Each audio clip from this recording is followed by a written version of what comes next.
Good morning to all of you.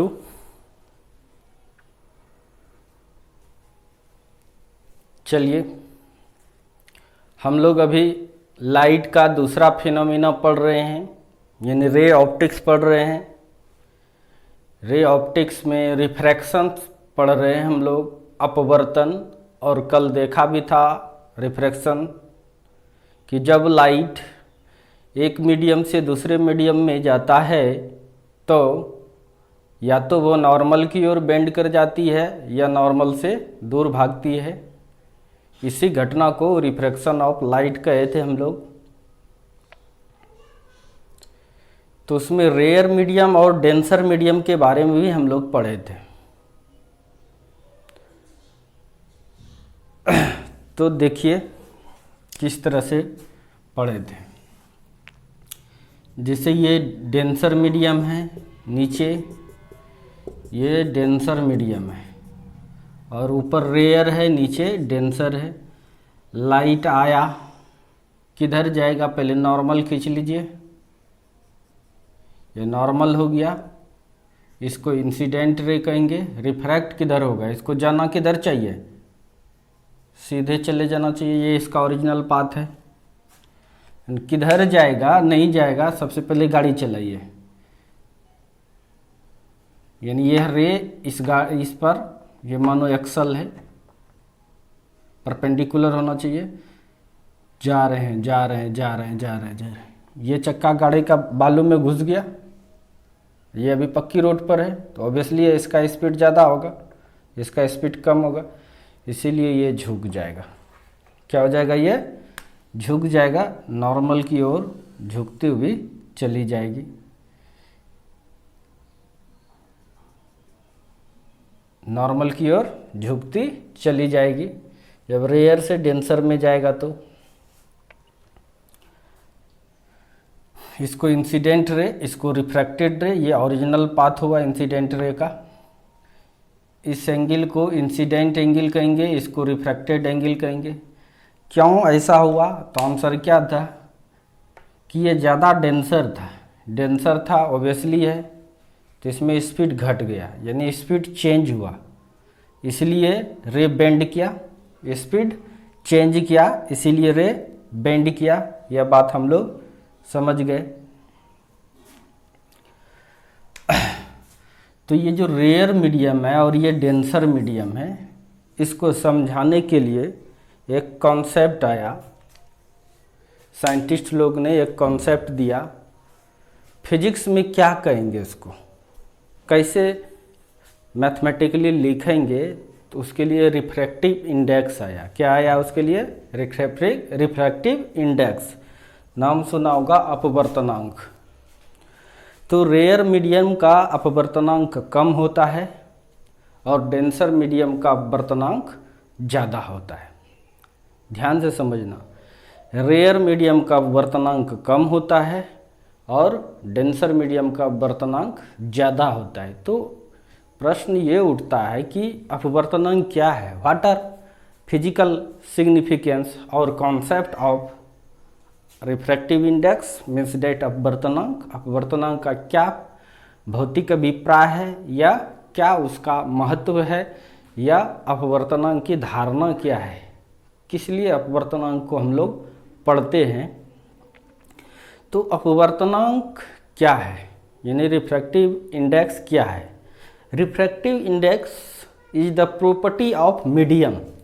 Refractive index is the property of medium which describes, जो describes करता है about rare and denser medium. Rare medium और denser medium को वर्णन करता है। It is called refractive index.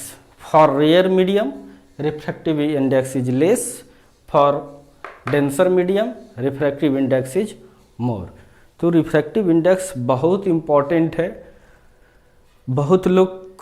बहुत सारे आदमी का, स्टूडेंट्स का, इवन के टीचर का भी कॉन्सेप्ट इसके बारे में क्लियर नहीं होता है और कैसे इसको पढ़ाएं।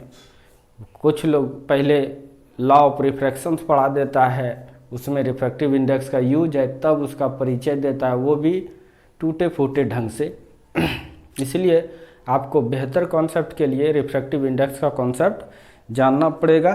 तो पहले हम लोग देखते हैं रिफ्रैक्टिव इंडेक्स का कॉन्सेप्ट क्या है। तो हेडिंग लगाएंगे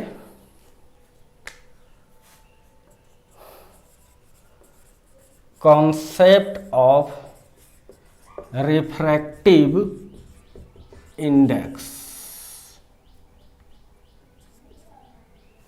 शॉर्ट में RI means refractive index. Hindi में कहते हैं अपवर्तनांक, इंग्लिश में इसी को रिफ्रैक्टिव इंडेक्स की धारणा। क्यों पढ़ते हैं रिफ्रैक्टिव इंडेक्स को? ये जो फिजिकल क्वांटिटी ये कब आएगा रिफ्रैक्टिव इंडेक्स, इसको क्यों पढ़ते हैं? तो लिखते हैं हम लोग refractive index is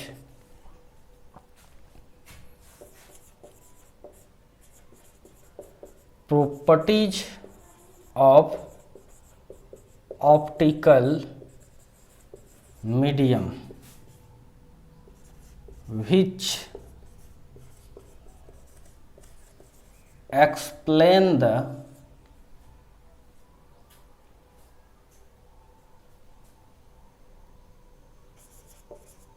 concept of rare and denser medium।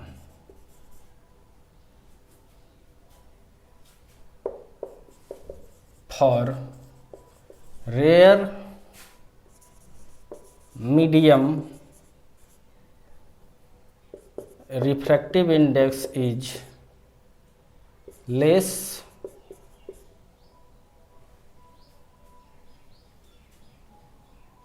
and for denser medium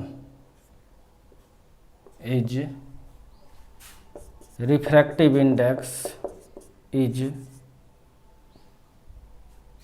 for denser medium refractive index is greater।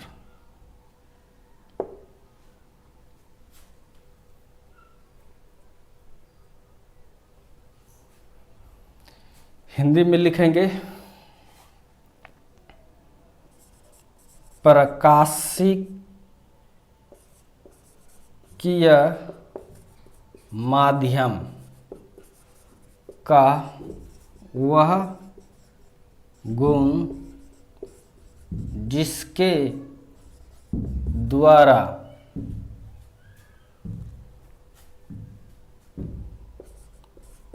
विरल एवं सघन माध्यम को सघन माध्यम की व्याख्या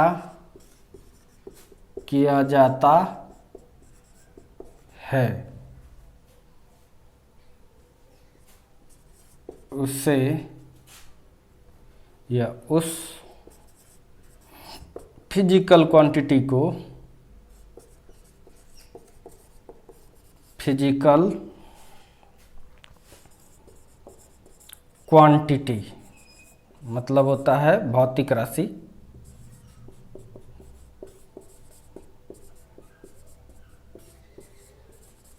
को अपवर्तनांक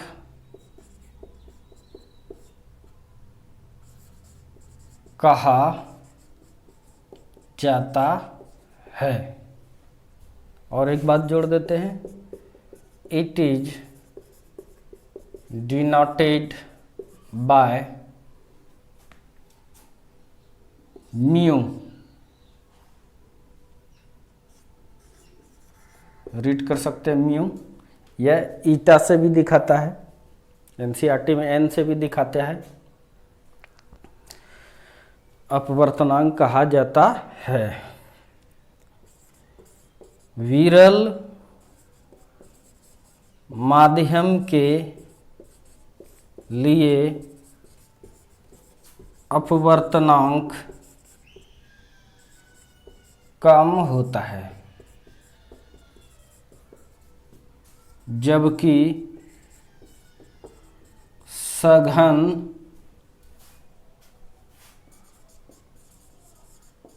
माध्यम के लिए अपवर्तनांक अधिक होता है।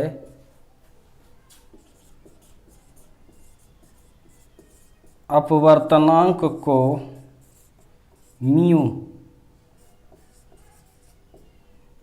पढ़ सकते हो, उसको एग्जाम में नहीं लिखना। मोया संयुक्त ध्रुवों का म्यू द्वारा सूचित किया जाता है। तो देखिए, लिखो।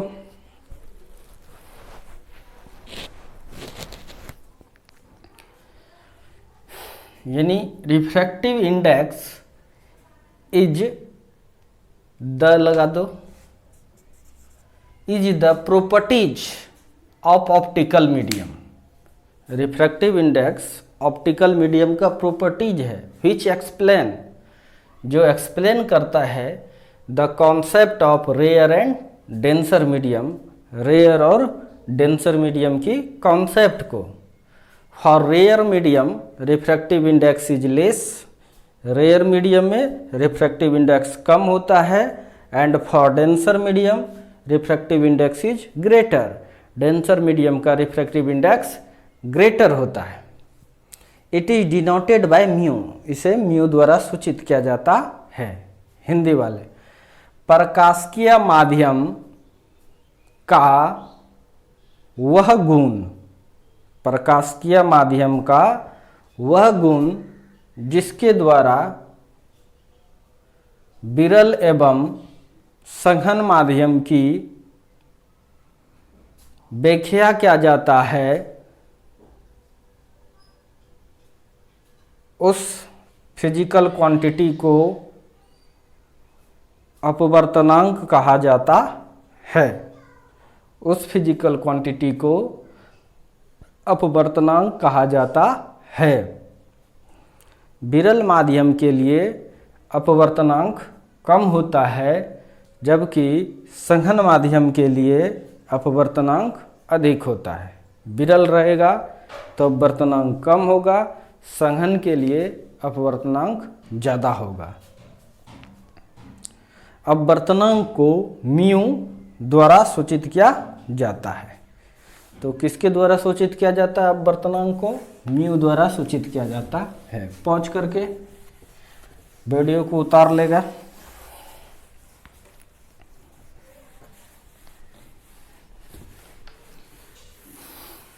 तो इसके बाद अब फिगर,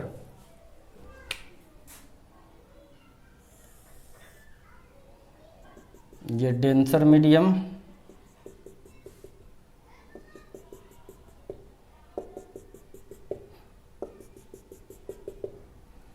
रे आया,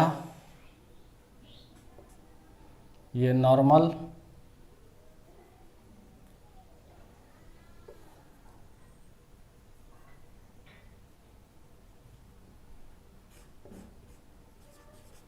नॉर्मल,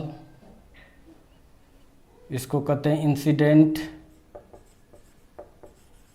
इंसिडेंस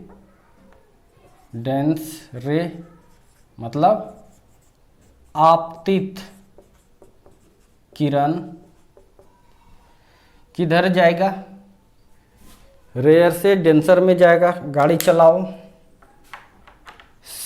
पहला चक्का चला गया डेंसर में, स्पीड कम होगा तो मुड़ जाएगा। ये इसका ओरिजिनल पाथ है, ओरिजिनल पाथ ऑफ इंसिडेंस रे,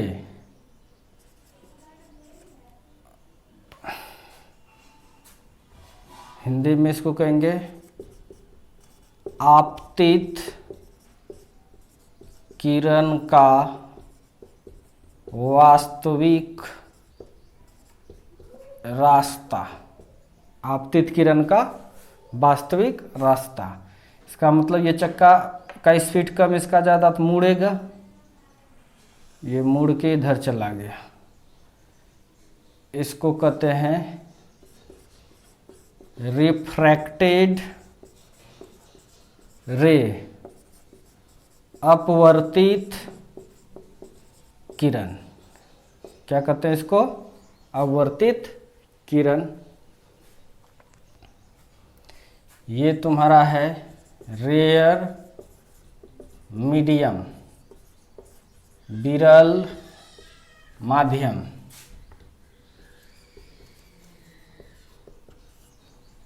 और इसको लिखेंगे हम लोग डेंसर मीडियम, सघन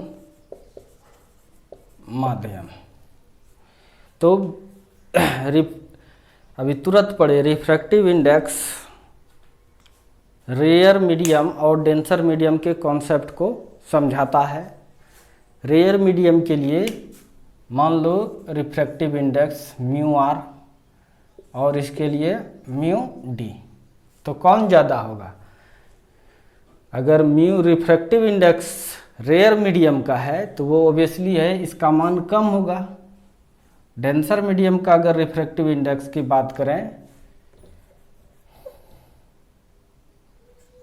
रिफ्रैक्टिव इंडेक्स इसका म्यू आर रेयर का, या इसको म्यू 1 मान सकते हो, और इसका रिफ्रैक्टिव इंडेक्स जो है वो म्यू 2 है। तो यहाँ से हम लोग क्या सीखे कि म्यू 1 जो है, म्यू 1 वह कम होगा किससे? म्यू 2 से।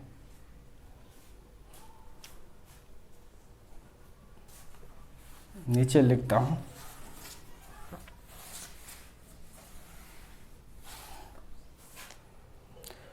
बाय एब्जर्वेशन, एब्जर्व किए, प्रक्षेपण किए, इसको देखे तो क्या निकल रहा है? म्यू 1 रेयर के लिए है, वो कम होगा किससे? म्यू 2 से।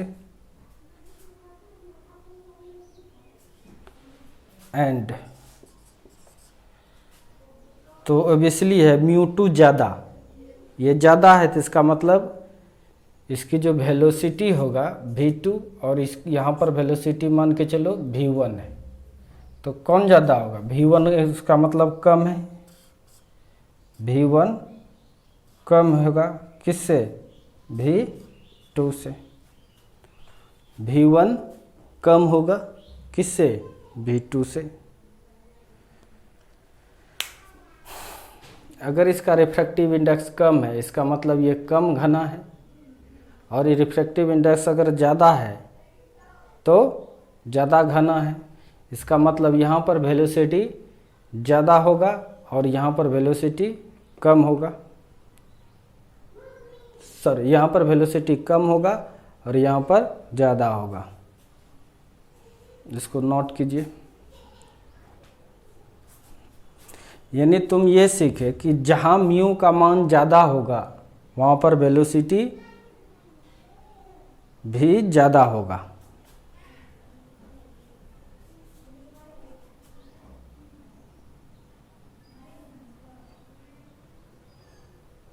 देखिए म्यू 1 छोटा है किससे? म्यू 2 से। इसी टाइप से v1 छोटा है किससे? v2 से।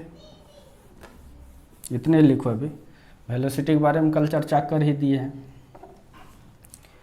तो ऑब्जर्वेशन से हमको क्या दिखाई दिया कि म्यू 1 कम है किससे? म्यू 2 से। अब तुम देखो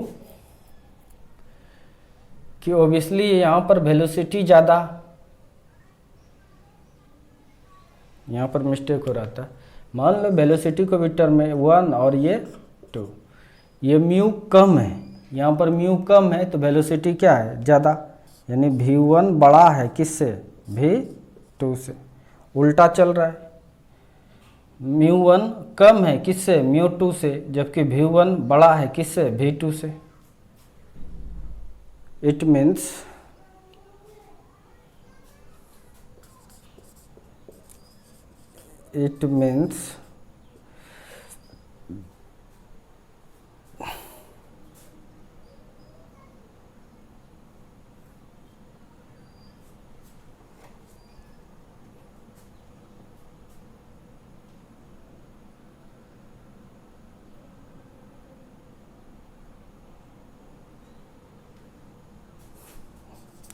refractive index is inversely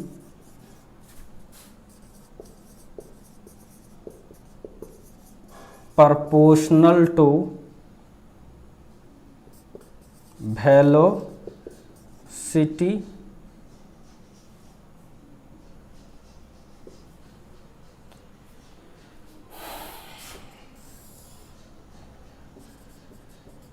इसका तात्पर्य या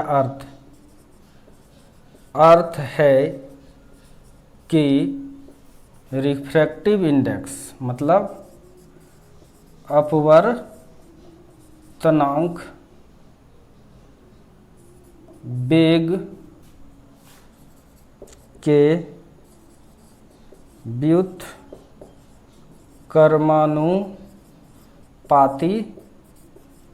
होता है। इसका अर्थ तो यही निकला कि वेलोसिटी जो है वो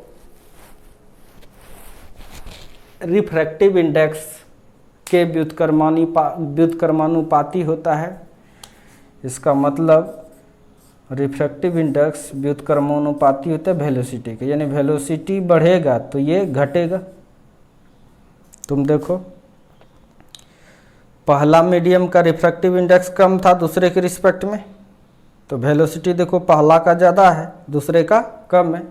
इसका मतलब वेलोसिटी बढ़ेगा तो रिफ्रैक्टिव इंडेक्स घटेगा, या वेलोसिटी घटेगा तो रिफ्रैक्टिव इंडेक्स बढ़ेगा। तो हम कह सकते हैं ये बाय ऑब्जर्वेशन से हमने देखा यहाँ पे कि μ1 जो है वो लेस देन है किससे, μ2 से, और ऑब्जर्वेशन से ये देखा कि v1 ज़्यादा है किससे, v2 से। इट मीन्स इसका अर्थ है refractive index is inversely proportional to velocity. इसका अर्थ है कि रिफ्रैक्टिव इंडेक्स वेग के व्युत्क्रमानुपाती होता है, यानी रिफ्रैक्टिव इंडेक्स कम तो वेलोसिटी ज़्यादा। रिफ्रैक्टिव इंडेक्स कम मतलब रेयर है तो वेलोसिटी ज़्यादा। रिफ्रैक्टिव इंडेक्स ज़्यादा मतलब डेंसर है, वेलोसिटी कम। तो चीज़ें को अच्छे से समझो, कॉन्सेप्ट क्लियर करोगे। कॉन्सेप्ट अगर क्लियर रहेगा तो फिजिक्स में बहुत मज़ा आएगा। कॉन्सेप्ट अगर क्लियर नहीं रहेगा तो फिजिक्स में मज़ा नहीं आएगा। और वही मज़ा दिलाने के लिए संतोष विहारी सब बने हैं। अब इंटरनेट का ज़माना आ गया है। पहले क्या था ना, कॉपी केवल मिलाता था बच्चा, क्लासरूम में लेक्चर कौन किस टॉपिक पर किस तरह से दिया यह नहीं देख सकता था, कॉपी मिलाता था। और उसमें कोई कौन ज़्यादा कौन कम ये देखता था। तो अब इसलिए जो समझाएगा नहीं तो वो ज़्यादा लिखेगा, जो समझाएगा तो वो ज़्यादा लिख नहीं पाता है। लेकिन हम एक इस तरह से पढ़ाते हैं कि लिख भी देते हैं और समझा भी देते हैं। बेहतर करने की कोशिश हमेशा रहता है मेरा। तो हम बचपन से सीखते आ रहे हैं, जब कभी भी प्रोपोर्शनल का साइन हटाते कोई न कोई कांस्टेंट डालते हैं। तो यहाँ पर कांस्टेंट डाले c और इधर 1/v। आई होप ये उतार लिया होगा, या वीडियो पॉज करके उतारो।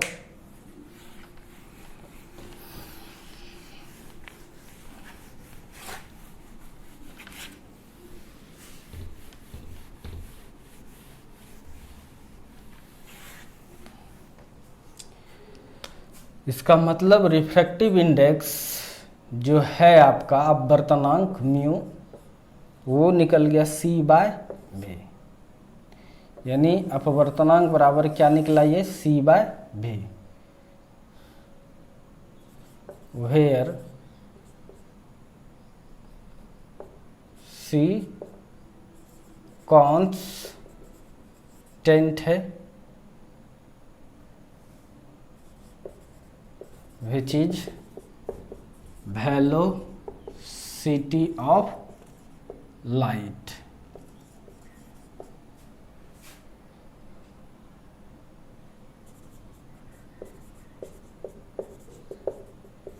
जो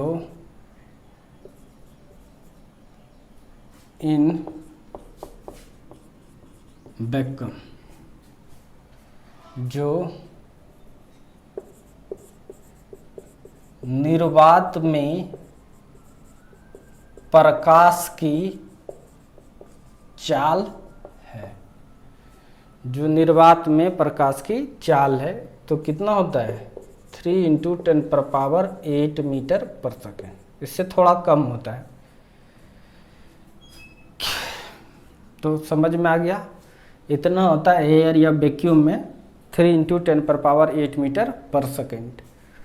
अब तुम्हें ये पता है, रिफ्रैक्टिव इंडेक्स अगर पता होगा तो वेलोसिटी निकाल लोगे, आराम से निकल जाएगा।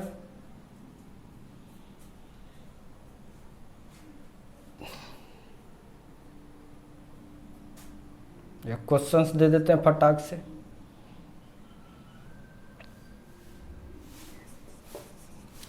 The refractive index of a medium is 2, then find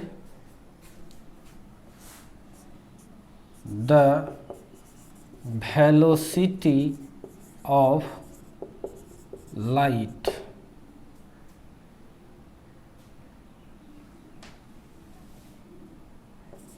किसी माध्यम का रिफ्रैक्टिव इंडेक्स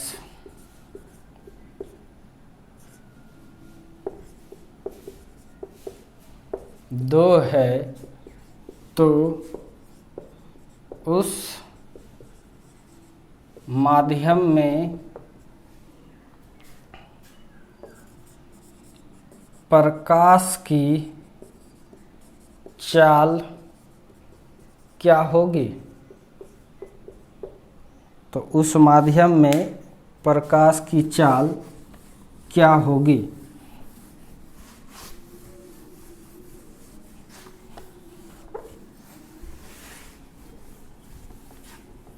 तो फटाक से तुम दोगे, यहाँ पर गिवन दिया है मीडियम का रिफ्रैक्टिव इंडेक्स तुम्हें 2 है, पूछ रहा है भी क्या होगा। तो चूंकि जानते हैं म्यू = c/v, तो म्यू = c 3 × 10⁸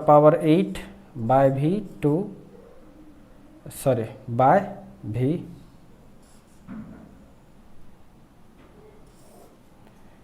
न कुछ तो 1 को न को निगुण, या भी को इधर लाओ, म्यू इधर चला जाएगा, तो v = 3 × 10⁸ म्यू, तो v = 3 × 10⁸ म्यू का वैल्यू दिया हुआ है 2, रिफ्रैक्टिव इंडेक्स कट जाएगा तो 1.5, यानी वेलोसिटी उस मीडियम में कितना निकल गया 1.5 मीटर 1.5 × 10⁸ मीटर पर सेकेंड। यानी रिफ्रैक्टिव इंडेक्स अगर 2 है, इसका मतलब उस मीडियम में लाइट का वेलोसिटी कितना हो जाएगा, हवा या निर्वात का आधा हो जाएगा, हवा या निर्वात का आधा हो जाएगा। तो इसको नोट करो।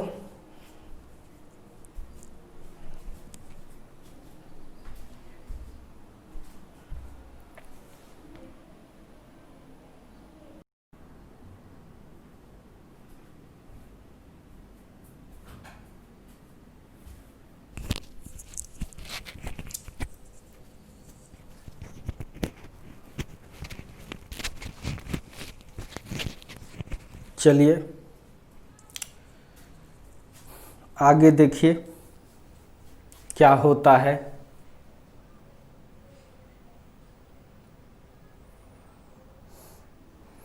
तो इस तरह से जब मैंने रिफ्रैक्टिव इंडेक्स के कॉन्सेप्ट को देखा तो एक फार्मूला प्राप्त हुआ, एक रिलेशन प्राप्त हुआ। क्या रिफ्रैक्टिव इंडेक्स जो है वो C/V निकला। कॉन्सेप्ट से आए, उसके कॉन्सेप्ट से, तब विद्वानों ने उसका डिफिनेशंस बनाया कि C/V, C क्या है? वैक्यूम में, कहाँ? वैक्यूम में स्पीड ऑफ लाइट। V क्या है? वेलोसिटी ऑफ लाइट किसी मीडियम में। इसका मतलब है लाइट का जो वैक्यूम में स्पीड है और किसी मीडियम में जो स्पीड होगा, दोनों का रेशियो जो है वही तो रिफ्रैक्टिव इंडेक्स है। इसीलिए इसका डेफिनेशंस बनाया। क्या? तो देखिए लिखे, डेफिनेशन ऑफ रिफ्रैक्टिव इंडेक्स, अपवर्तनांक का परिभाषा। The ratio of velocity of light in vacuum to any medium is called refractive index of that medium.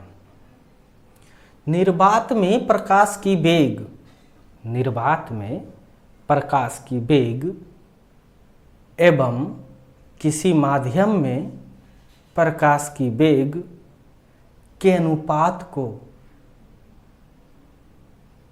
उस माध्यम का अपवर्तनांक कहते हैं। चीजें समझ में आ गया?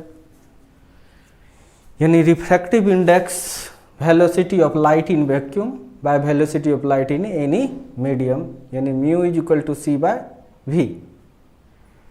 अब इसका यूनिट निकालना चाहते हैं कि what is the unit of refractive index. काफ़ी इंपॉर्टेंट क्वेश्चंस बनता है यहाँ से, और काफ़ी क्वेश्चंस पूछा भी गया है, कई एक बार इससे क्वेश्चन पूछता है कि रिफ्रैक्टिव इंडेक्स का यूनिट क्या है। रिफ्रैक्टिव इंडेक्स का यूनिट क्या है? तो इसका कोई यूनिट नहीं होता है, ना यूनिट होता है तो डायमेंशन भी नहीं होगा। क्यों नहीं होता है? देखिए, C is the velocity of light, it is also velocity of light, but velocity का यूनिट क्या हो? मीटर पर सेकेंड। इसका मतलब C का यूनिट भी मीटर पर सेकेंड और V का भी यूनिट मीटर पर सेकेंड। इसका भी यूनिट मीटर पर सेकेंड, इसका भी यूनिट मीटर पर सेकेंड, तो कैंसिल हो जाएगा ना। It is unit less and dimension less quantity. यह मात्रकहीन एवं विमाहीन राशि है। यह कैसा राशि है? यह मात्रकहीन एवं विमाहीन राशि है। ना तो इसका यूनिट होता है, ना ही इसका डायमेंशन होता है। अब चलते हैं आगे। तो अपवर्तनांक कितने टाइप का होता है, इस पर चर्चा करते हैं अब लोग। रिफ्रैक्टिव इंडेक्स हम लोग देख लिया, अब इसका टाइप कितने टाइप का होता है वो देखते हैं। टाइप्स ऑफ रिफ्रैक्टिव इंडेक्स, अपवर्तनांक के प्रकार। दीज आर 2 टाइप्स, यह 2 प्रकार का होता है। पहला एब्सोल्यूट रिफ्रैक्टिव इंडेक्स, दूसरा रिलेटिव रिफ्रैक्टिव इंडेक्स। तो निरपेक्ष अपवर्तनांक, दूसरा सापेक्षिक अपवर्तनांक या आपेक्षिक अपवर्तनांक। The refractive index of any transparent medium with respect to vacuum called absolute refractive index. मतलब क्या हुआ इसका? हिंदी सुनो, लिखिए। निरपेक्ष अपवर्तनांक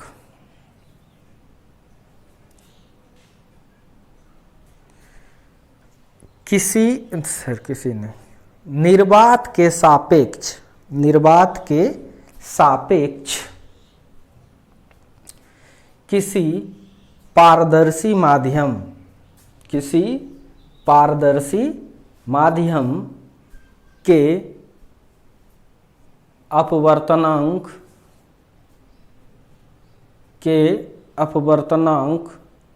को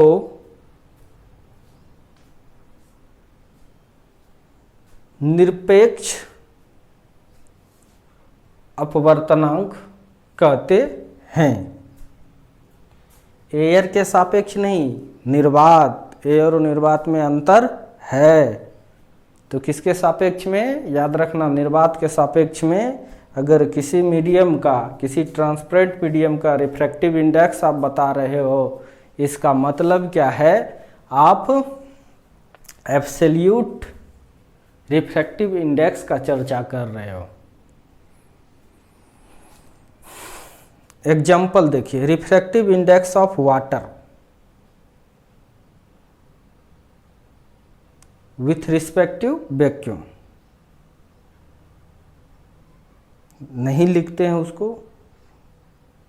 रिफ्रैक्टिव इंडेक्स ऑफ वाटर अगर कोई पूछा तुमको क्या लिखोगे? 4/3। किसके सापेक्ष में है? वैक्यूम के सापेक्ष में है, इसीलिए वैक्यूम को लिखा नहीं जाता है, केवल म्यू किसका? वाटर का। दूसरा, रिफ्रैक्टिव इंडेक्स ऑफ ग्लास 3/2 होता है। रिफ्रैक्टिव इंडेक्स ऑफ एयर 1.005 लगभग 1 के बराबर होता है। रिफ्रैक्टिव इंडेक्स ऑफ वैक्यूम 1 होता है। रिफ्रैक्टिव इंडेक्स ऑफ डायमंड, हीरा का म्यू डी सबसे ज़्यादा होता है 2.42।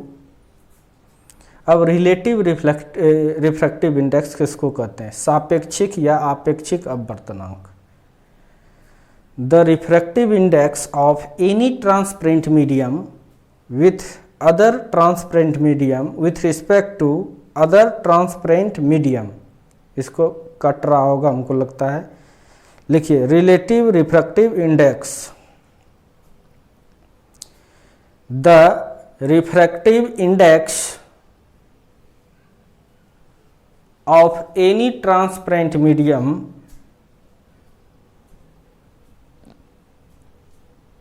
with respect to other transparent medium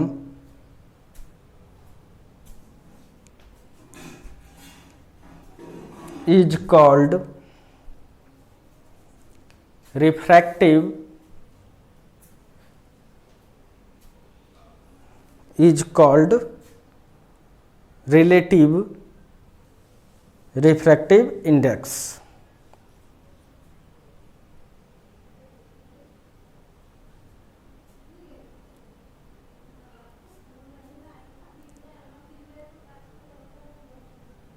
Hindi वाले, सापेक्षिक अपवर्तनांक किसी अन्य पारदर्शी माध्यम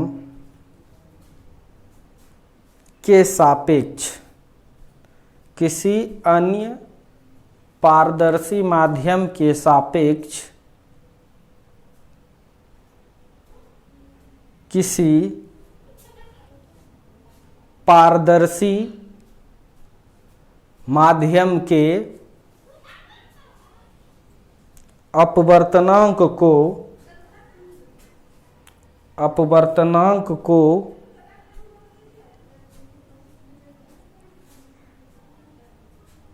सापेक्षिक अपवर्तनांक कहते हैं। सापेक्षिक अपवर्तनांक कहते हैं।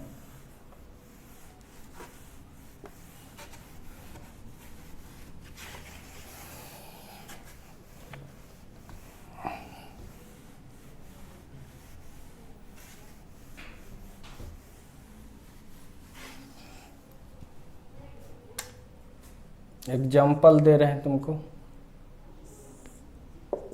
ये डेंसर मीडियम है, ये समझो ये डेंसर मीडियम है और ये रेयर मीडियम है। रे आया किधर जाएगा? नॉर्मल चाहिए, जाना चाहिए था सीधे, सीधे नहीं जाएगा। गाड़ी चलाओ, चक्का जाम किया, इसका मतलब मुड़ेगा। इस तरह से हुआ। इसकी रिफ्रैक्टिव इंडेक्स μ1 समझो, इसका रिफ्रैक्टिव इंडेक्स μ2 समझो।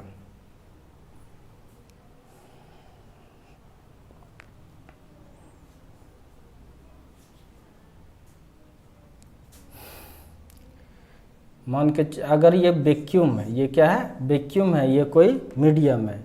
अगर वैक्यूम के सापेक्ष अगर किसी मीडियम का रिफ्रैक्टिव इंडेक्स बताते हैं, वैक्यूम के निर्वात के सापेक्ष अगर किसी का रिफ्रैक्टिव इंडेक्स बताते हैं, ठीक से सुनना, निर्वात के सापेक्ष किसी का रिफ्रैक्टिव इंडेक्स अगर बताते हैं तो उसको हम लोग एब्सोल्यूट रिफ्रैक्टिव इंडेक्स कहते हैं। क्या कहते हैं उसको? एब्सोल्यूट रिफ्रैक्टिव इंडेक्स कहते हैं। अगर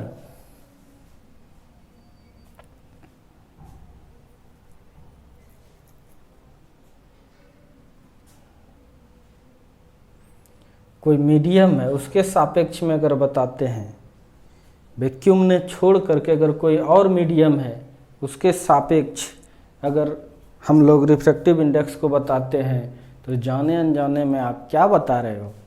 तो आप बता रहे हो रिलेटिव रिफ्रैक्टिव इंडेक्स। याद रखना, वैक्यूम के रिस्पेक्ट में अगर किसी मीडियम का, वैक्यूम के रिस्पेक्ट में अगर किसी मीडियम का, वैक्यूम के रिस्पेक्ट में अगर किसी मीडियम का रिफ्रैक्टिव इंडेक्स तुम बताते हो तो समझो तुम बता रहे हो एब्सोल्यूट रिफ्रैक्टिव इंडेक्स को। क्लियर? अगर तुम किसी मीडियम के सापेक्ष में रिफ्रैक्टिव इंडेक्स बता रहे हो तो समझ जाओ तुम रिलेटिव रिफ्रैक्टिव इंडेक्स का चर्चा कर रहे हो। ओके? तो मैं रिलेटिव रिफ्रैक्टिव इंडेक्स पर चर्चा कर रहा हूँ। एक एग्जाम्पल ले रहे हैं, if ray goes from air to water, air to water, अगर किरण हवा से, कहाँ से? हवा से पानी में जाता है। मान लो ये पहला मीडियम एयर है, दूसरा क्या है? पानी है, वाटर है।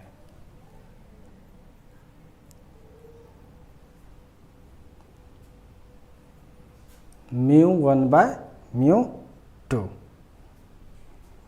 इसको कैसे लिखेंगे? यानी हवा के सापेक्ष, किसके सापेक्ष? हवा के सापेक्ष जल का अपवर्तनांक, इस चीज को हम लोग लिखेंगे refractive index of water with respect to air. इसको हम लोग पढ़ेंगे क्या? इसका मतलब समझेंगे कि कहाँ से जा रहा है? Rays goes from air to water, किरण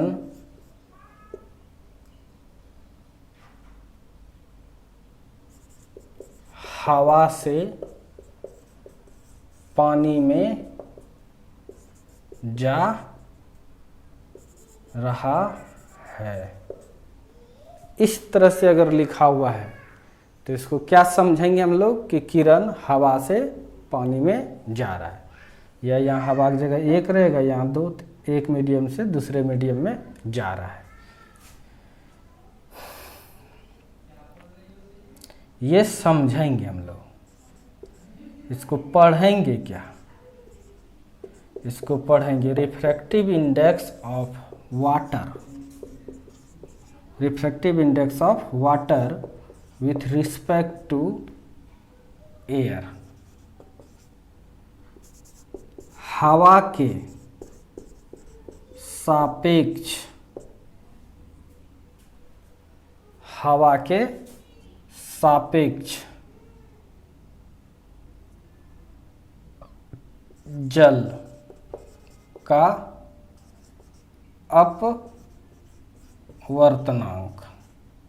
अपवर्तनांक यानी इसका मतलब है, इस चीज को समझेंगे, इसको क्या समझेंगे कि ये अगर लिखा है तो इसका मतलब हम समझेंगे किरण हवा से पानी में जा रहा है, और इसका मतलब हम क्या समझेंगे कि हवा के सापेक्ष जल का अपवर्तनांक। तो ये समझेंगे, पढ़ेंगे, अब लिखेंगे क्या, म्यू ए डब्ल्यू है तो इसको हम लोग लिख सकते हैं mu W by mu A. Refractive index of water with respect to air. क्या पढ़ेंगे इसको, refractive index of water with respect to air. इसका मतलब क्या है, हवा से पानी में किरण जा रहा है, हवा से पानी में किरण में जा रहा है, या हवा के सापेक्ष पानी का अपवर्तनांक। लिख लो।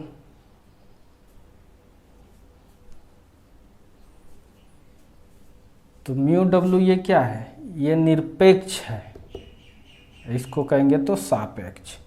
सापेक्ष जब भी रहेगा तो उसमें दो ठो लगा रहेगा, तो समझ जाओ क्या है, सापेक्षिक अपवर्तनांक पूछ रहा है। दो मीडियम की बातें हो रही है तो सापेक्षिक अपवर्तनांक पूछ रहा है। अगर एक ही मीडियम है, वैक्यूम गोपनीय रहता है, नहीं भी रहता है। अगर वैक्यूम के रिस्पेक्ट में कह रहा है तो फिर भी आप एब्सोल्यूट समझो, नहीं भी कह रहा है तो फिर भी आपको एब्सोल्यूट रिफ्रैक्टिव इंडेक्स समझना है, कह रहा है और नहीं कह रहा है तो फिर भी। लेकिन अगर दो मीडियम है तब आपको एब्सोल्यूट नहीं, रिलेटिव रिफ्रैक्टिव इंडेक्स की बात हो रहा है, उसमें इस तरह से लिखा होगा। ठीक है, तो समझ में आ गया आई होप, हमको लगता है। इसको उतारो।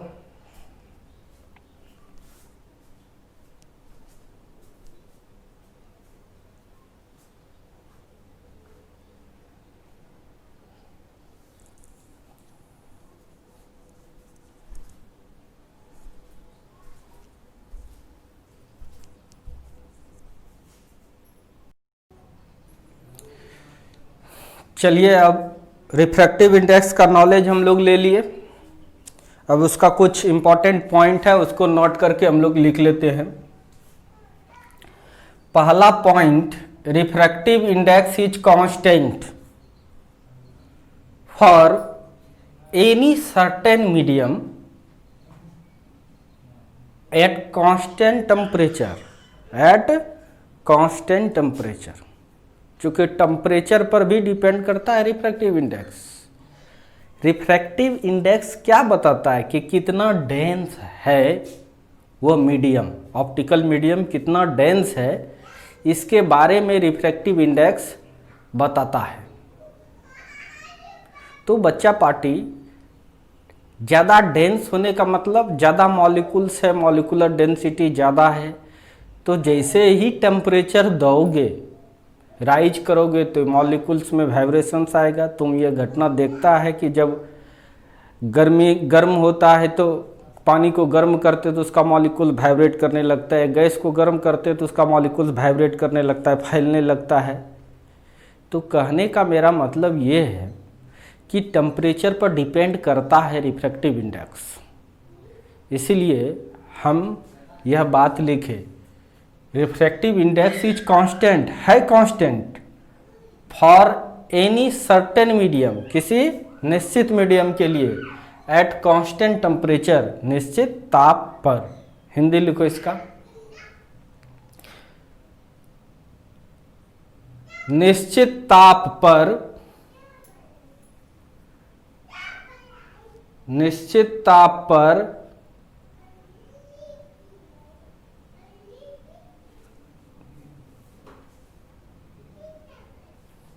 चलिए, डिस्टर्ब हो रहे थे, बच्चा हल्ला कर रहा था। आइए, तो लिखिए, निश्चित ताप पर किसी खास माध्यम के लिए निश्चित ताप पर किसी खास माध्यम के लिए अपवर्तनांक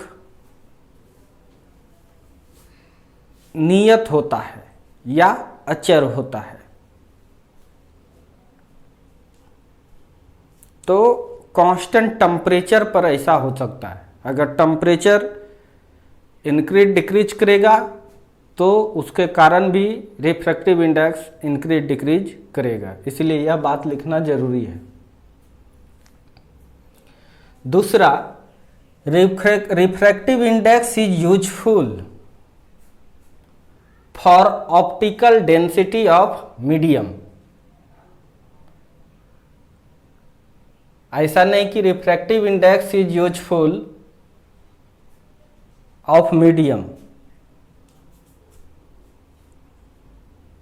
refractive index is useful for optical density of medium. Hindi में लिखिए, अपवर्तनांक माध्यम के प्रकाशिकीय घनत्व के लिए उपयोगी होता है, के लिए उपयोगी होता है या बताने के लिए उपयोगी होता है। एब्सोल्यूट रिफ्रैक्टिव इंडेक्स, जिसको म्यू से दिखाते हैं, कुछ नहीं लगा रहा म्यू में, जैसे 1 2 लगा रहता है ना, कुछ नहीं लगा रहा तो समझ जाओ कि एब्सोल्यूट रिफ्रैक्टिव इंडेक्स की बातें हो रहा है, निरपेक्ष अपवर्तनांक की बातें हो रहा है। तो absolute refractive index is equal to C/V। Definition से भी देखा था और कॉन्सेप्ट से भी देखा था हम लोग इसको, जहाँ C वैल्यू है लाइट के स्पीड का इन वैक्यूम निर्वात में। अब fourth point, refractive index is inversely proportional to, refractive index is inversely proportional to velocity of light. Refractive index velocity of light के इनवर्सली प्रोपोर्शनल होता है। हिंदी वाले लिखिए,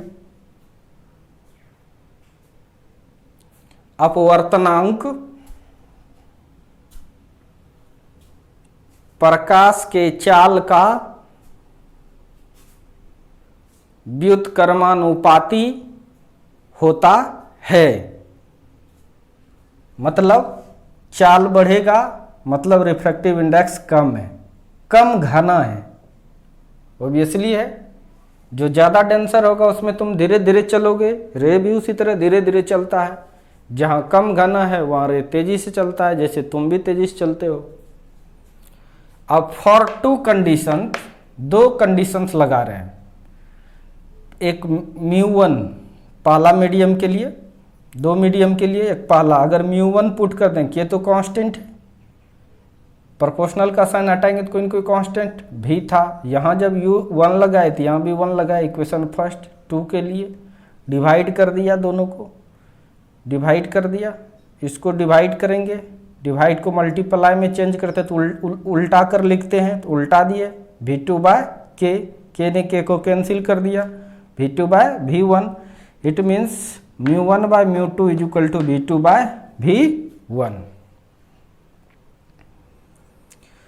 अब अगला, refractive index is inversely proportional to wavelength of light.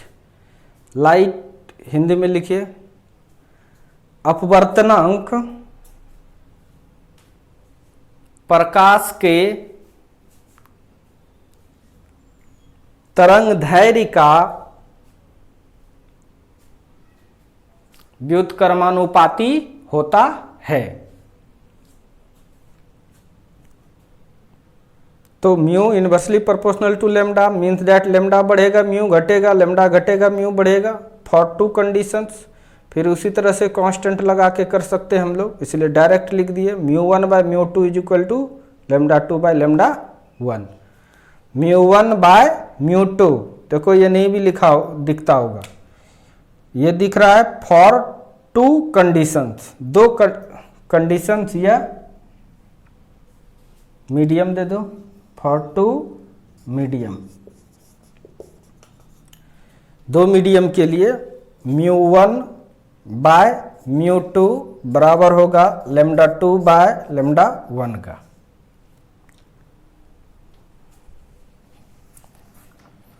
अब next point 5 number, refractive index is inversely proportional to temperature, short में लिखें temperature. Refractive index is inversely proportional to temperature. अपवर्तनांक तापमान के व्युत्क्रमानुपाती होता है। Mu inversely proportional to temperature. फिर फॉर टू कंडीशंस के लिए same as μ1 by μ2 is equal to T2 by T1, जैसे यहाँ क्या था उसी टाइप से।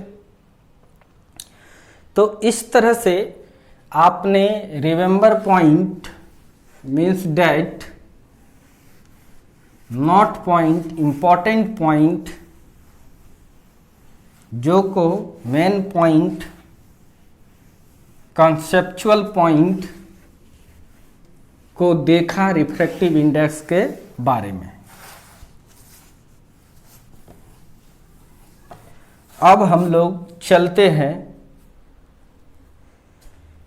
लॉ ऑफ रिफ्लेक्शंस के बारे में। हम लोग क्या देखते थे कि जब एक मीडियम से दूसरे मीडियम में रे जाता था, घटना देख रहे थे, एक मीडियम से दूसरे मीडियम में जाता था, या तो रे नॉर्मल की ओर मुड़ जाता था या नॉर्मल से दूर भागता था। ऐसा क्यों होता था? तो इसके पीछे रीजन ये निकला कि वेलोसिटी चेंज करता है, वेलोसिटी चेंज करता है जिसके कारण से नॉर्मल की ओर झुकता या नॉर्मल से दूर भागता, अलग अलग कंडीशन में। ये सब घटना देख रहे थे। देखते देखते अब ये पता करना जरूरी था कि कितने एंगल से रे इंसिडेंस करेगा और कितने एंगल से रे मुड़ेगा, कितना मुड़ेगा। इसके लिए फॉर्मूला चाहिए। इसके लिए फॉर्मूला कोई दे ही नहीं पा रहा था। 1621 ईस्वी में स्नेल्स नामक साइंटिस्ट ने, किसने? स्नेल्स नामक साइंटिस्ट ने इसका फॉर्मूला दिया, मीन्स दैट इसका नियम दिया। दो नियम तो बहुत ही आसान था। पहला नियम आसान था, दूसरा नियम स्नेल्स ने दिया जो सब टोटल डिपेंड उसी नियम पर करता है, और तीसरा कुछ लॉजिक के आधार पर नियम था। मतलब लॉ ऑफ रिफ्लेक्शंस का 3 नियम है। तो लॉ ऑफ रिफ्लेक्शंस हम लोग देखते हैं। Laws of reflection of light, प्रकाश के अपवर्तन के नियम या नियम है, प्रकाश के अपवर्तन के नियम है। तो पहला नियम है first law, incident ray, refracted ray and normal drawn at the point of incidence all are lies in same plane. Hindi वाले लिखिए, फर्स्ट लॉ, प्रथम नियम देखिए -2 लिखो। आपतित किरण अपवर्तित किरण तथा आपतन बिंदु पर खींचा गया अभिलंब तीनों एक ही समतल में होता है। समझाएंगे फिगर में। Second law, the ratio of sine of angle of incidence, the ratio of sine of angle of incidence to the ratio of sine of angle of refraction is equal to constant, is constant, which is equal to relative refractive index, which is equal to relative refractive index. This law is also known as Snell's law. This law is also known as Snell's law. Hindi वाले second नियम मतलब द्वितीय नियम देके dash दो।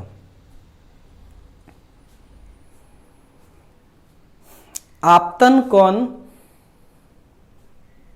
का जिया, जिया मतलब जिया जाए नहीं, जोया संजो का जिया, आपतन कोण का जिया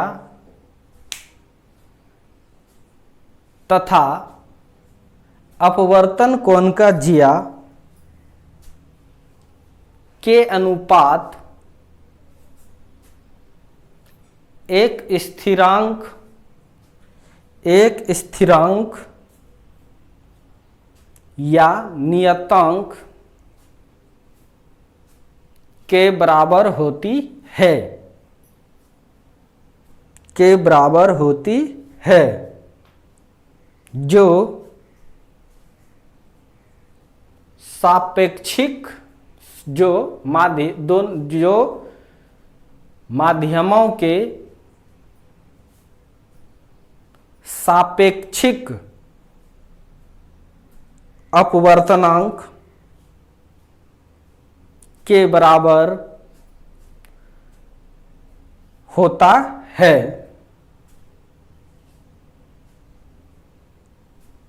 इस नियम को स्नेल का नियम कहा जाता है।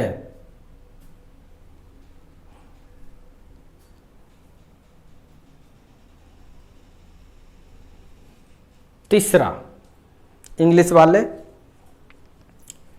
The frequency and colour of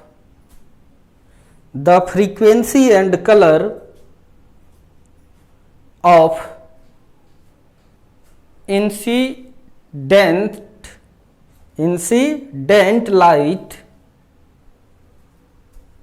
is equal to refracted light, is equal to refracted light। Hindi medium वाला,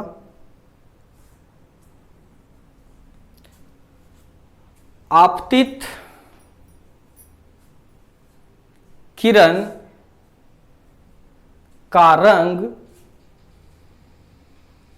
एवं आवृत्ति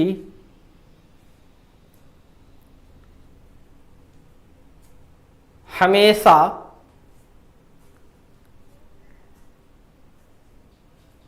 अपवर्तित किरण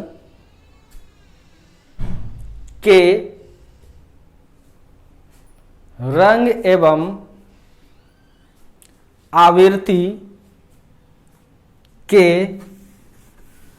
बराबर होती है, के बराबर होती है।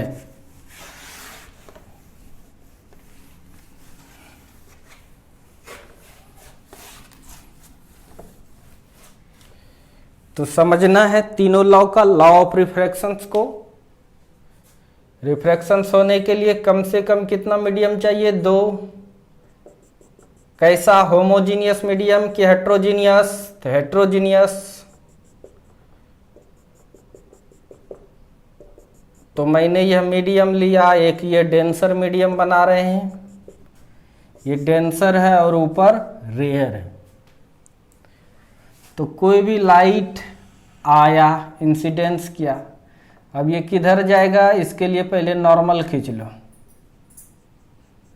अगर मीडियम चेंज नहीं होता तो ये सीधे चला जाता, मतलब ये ओरिजिनल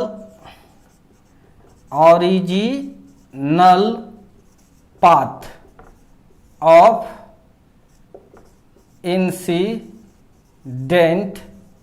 लाइट। इंसिडेंट लाइट का ये ओरिजिनल पाथ है, आपतित किरण का वास्तविक रास्ता सीधे आता। अगर टॉर्च जलाते, मीडियम नहीं रहता, जिस मीडियम जैसे हवा में जला रहा है तो हवा में तो सीधे चला जाता, लेकिन अगर बीच में पानी आ गया तो सीधा नहीं जाएगा, ये झुक जाता है। यही तो रिफ्रैक्शन है घटना। क्यों झुकता है? तो एकदम नहीं, किधर जाएगा? नहीं जाएगा। गाड़ी चलाओ, एकदम पक्की रोड पे है, अभी रेयर में है, अचानक यहाँ पर डेंसर मीडियम आया, मतलब बालू वाला रोड आ गया, तो ये चक्का जाम किया, स्पीड इसका कम हुआ, इसका स्पीड अभी ज़्यादा ही है, तो झुक जाएगा। इसका मतलब नॉर्मल की ओर झुक गया। तो ये जो रे है इसको कहते हैं रिफ्रैक्टेड रे। रिफ्रैक्टेड रे मतलब अपवर्तित किरण। क्या कहते हैं इसको? अपवर्तित किरण। ये लाइट क्या है आपका? इंसिडेंट रे मतलब आपतित किरण। इसको क्या कहते हैं? नॉर्मल मतलब अभिलंब, चूंकि इस सरफेस पर 90 डिग्री एंगल बना रहा है। तो अच्छी बात है, नॉर्मल से यह जो एंगल बनाएगा इंसिडेंट रे, इसको कहते हैं आपतन कोण। और यहाँ नॉर्मल से जो ये रिफ्रैक्टेड रे एंगल बनाएगा इसको कहते हैं अपवर्तन कोण, मतलब इंसिडेंट एंगल, रिफ्रैक्टेड एंगल। तो फर्स्ट लॉ कहता है कि आपतित किरण, अपवर्तित किरण और आपतन बिंदु पर खींचा गया अभिलंब तीनों एक ही तल में होता है। जैसे एक तल हो गया ये बोर्ड, यही, ऐसा नहीं कि इधर से ये आया नॉर्मल और ये इस प्लेन में है और रे रिफ्रैक्ट कर गया इसे, ये इसी तरह होना चाहिए, ऐसा नहीं कि ऐसे। इसके लिए फिर अलग प्लेन लगाना पड़ेगा, एक ही प्लेन में होता है। Incident ray, refracted ray and normal drawn at the point of incidence, all three lies in same plane. तो क्लियर हो गया तुम्हारा फर्स्ट लॉ। अब थर्ड लॉ को समझा देता हूं, तब सेकेंड लॉ पर आएंगे, या चलो सेकेंड लॉ पर है। सेकेंड लॉ जो है वो स्नेल्स का नियम है। स्नेल का पूरा नाम है विलिबर्ड स्नेल। क्या नाम है स्नेल का? स्नेल का पूरा नाम है विलिबर्ड स्नेल। विली का W, बर्ड से बी, स्नेल, ये पूरा नाम है स्नेल। स्नेल साइंटिस्ट है। 1621 ईस्वी में, आज से लगभग 400 वर्ष पहले यह लॉ आ चुका था। उस समय न्यूटन जैसे साइंटिस्ट का जन्म भी नहीं हुआ था। तो घटना उससे पहले ही लोगों ने देख रहा था, करे जाता था, बेंड हो जाता था। बहुत तरह का जो घटना हो रहा था रिफ्रैक्शंस के कारण, सूर्य अपने पोजीशंस पर नहीं दिखना, सूर्य उगने से पहले और डूबने के बाद तक भी दिखाई देता है। अगर तुम पानी में कभी रिवर एकदम, हम तो ऐसा देखे हैं, रिवर में तुम क्रॉस कर रहे हो और पूरा गर्मी है और साफ पानी है एकदम, तो तुम रिवर में पार होने से पहले लगेगा कम पानी है, अचानक तुम धंस जाओगे, तुम्हारा कपड़ा भीग सकता है। पानी का जो तल है वो थोड़ा ऊपर उठाई देता है, या बाल्टी में रखा हुआ पानी है और उसमें ग्लास डुबा दो, तुमको लगेगा ग्लास ऊपर में है, लेकिन एक्चुअल में वो नीचे रहता है। बहुत सारा घटना, कोई पेंसिल का पानी में फिगर बनता है तो टेढ़ा दिखाई देता है, कोई छड़ टेढ़ा दिखाई देता है पानी में। ऐसा क्यों होता है? ये सब रिफ्रैक्शंस के कारण होता है। रेनबो, इंद्रधनुष बनना, ये सब भी रिफ्रैक्शंस के कारण होता है। तो ये सब जो बातें हो रहा था, ये सब को लोग जान रहा था,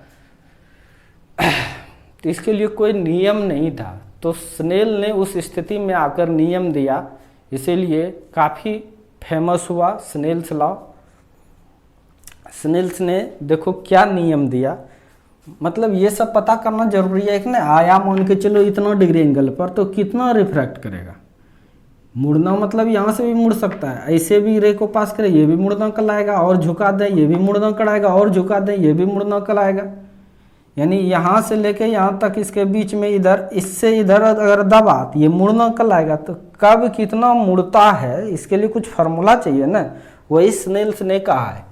तो स्नेल्स का नियम, डच का साइंटिस्ट था। कहाँ का साइंटिस्ट था ये? डच। तो चलिए, ये सब से इससे कुछ नहीं होता है, कभी भी क्वेश्चंस नहीं पूछता है कहाँ का कौन साइंटिस्ट है, किसने लॉ दिया नहीं दिया, ये सब ज़्यादा इम्पोर्टेंट नहीं है। नाम याद रख लीजिए, काफ़ी हो गया। तो चलिए देखिए, स्नेल्स लॉ ने क्या कहा कि साइन एंगल ऑफ इंसिडेंस और साइन एंगल ऑफ रिफ्रैक्शन का जो रेशियो है वो कांस्टेंट होता है। यही तो लॉ है। Sine i by sine r is equal to, जो कांस्टेंट है वो रिलेटिव रिफ्रैक्टिव इंडेक्स है, not a only mu, not a only mu. Only mu अगर लिखते हैं तो ये रिफ्रैक्टिव इंडेक्स हो जाएगा। क्या हो जाएगा ये? Refractive index. दो तरह का पढ़े थे, एक एब्सोल्यूट रिफ्रैक्टिव इंडेक्स था, दूसरा रिलेटिव रिफ्रैक्टिव इंडेक्स था। तो ये एब्सोल्यूट रिफ्रैक्टिव इंडेक्स हो जाएगा, वह वैक्यूम के रिस्पेक्ट में होता है। बट यहाँ पर दो मीडियम है, इसका मतलब यहाँ पर रिलेटिव रिफ्रैक्टिव इंडेक्स होगा। और रिलेटिव रिफ्रैक्टिव इंडेक्स को हम लोग सबको डायरेक्ट मान के चलो, ये मीडियम फर्स्ट मान लो और इसको मीडियम सेकेंड मान लो। ये फर्स्ट मीडियम है और ये मीडियम सेकेंड है। तो आपको बताए थे यहाँ से यहाँ आ रहा है, यानी ऊपर में 1 तो नीचे 2, या इधर 1 तो इधर क्या लिखेंगे 2। यानी ये क्या पढ़ते हैं इसको? Refractive index of second medium with respect to first medium, it is the relative refractive index. ये क्या है? Relative refractive index. ये है स्नेल्स लॉ। इसको और आगे बढ़ाएंगे तो आपको बोले थे इसको समझना है क्या, कि पहला मीडियम से रे आ रहा है, दूसरे में जा रहा है। पढ़ना क्या है? Refractive index of second medium with respect to first medium. Hindi वाले, प्रथम माध्यम के सापेक्ष दूसरे माध्यम का अपवर्तनांक। फिर से समझना इस चीज को से समझना क्या है, एक मीडियम से दूसरे मीडियम में रे आ रहा है। पढ़ना क्या है इसको? फर्स्ट मीडियम के रिस्पेक्ट में सेकेंड मीडियम का रिफ्रैक्टिव इंडेक्स। और इसको लिखना कैसे है? तो सेकेंड मीडियम का रिफ्रैक्टिव इंडेक्स किसके रिस्पेक्ट में? फर्स्ट के रिस्पेक्ट। तो mu i by mu r is equal to mu 2 by mu 1। यही तुम्हारा स्नेल्स लॉ है। लेकिन कुछ स्टैंडर्ड फॉर्म में इसको और लिख जाते हैं, कुछ नहीं करना है। μ1 इधर चला आया, sine i is equal to μ2 sine r. इससे आपको ज़्यादा आसानी होगा याद रखना। μ1 फर्स्ट मीडियम, μ2 फर्स्ट मीडियम का रिफ्रैक्टिव इंडेक्स उसी मीडियम का एंगल, जिस मीडियम का रिफ्रैक्टिव इंडेक्स उसी मीडियम का एंगल, जिस मीडियम का रिफ्रैक्टिव इंडेक्स उसी मीडियम का एंगल। तो इस तरह से तुमने स्नेल्स लॉ को पूर्णतः कंप्लीट कर लिया, मतलब लॉ ऑफ रिफ्रैक्शन पढ़ लिया। काफ़ी उपयोग होगा, यूजफुल फार्मूला है, ठीक है। और भी पढ़ेंगे हम लोग कल, ठीक है। तब तक के लिए धन्यवाद, फिर मिलेंगे कल इसी वक्त इसी समय। Bye bye.